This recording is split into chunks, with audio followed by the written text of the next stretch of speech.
జలుబు దగ్గు ఉన్నప్పుడు ఈ రెసిపీ ఒకసారి ట్రై చేయండి, పక్కా రిజల్ట్ వస్తుంది. ఇంతకీ ఏం కూర అనుకుంటున్నారా? మేక కాళ్ళ కూర అన్నమాట.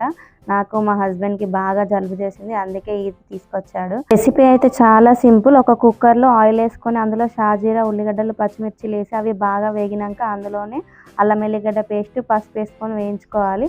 అవి వేగిన తర్వాత ఈ కాళ్ళు అనేది అందులో వేసుకొని అవి ఆయిల్లో బాగా ఫ్రై అవ్వనివ్వాలి. అవి ఫ్రై అయ్యేలోపు మనం ఇంకో ప్యాన్లో ధనియాలు, ఎండు కొబ్బరి, గసగసాలు వేసుకొని బాగా అందులోనే 4 వెల్లుల్లి రెబ్బలు వేసుకొని మిక్సీలో మెత్తగా గ్రైండ్ చేసుకోవాలి. ఈ లోపు ఇవి వేగుతాయి కదా, అందులో ఈ పౌడర్ని వేసుకొని అందులోనే ఉప్పు, కారం, మిరియాల పొడి అన్నీ వేసుకొని ఫ్రై చేసుకోవాలి. మిరియాల పొడి మ్యాండేటరీ ఈ రెసిపీలో. సో అవి అన్నీ ఫ్రై అయిన తర్వాత తగినన్ని వాటర్ వేసుకొని కుక్కర్ విజిల్ పెట్టేయాలి.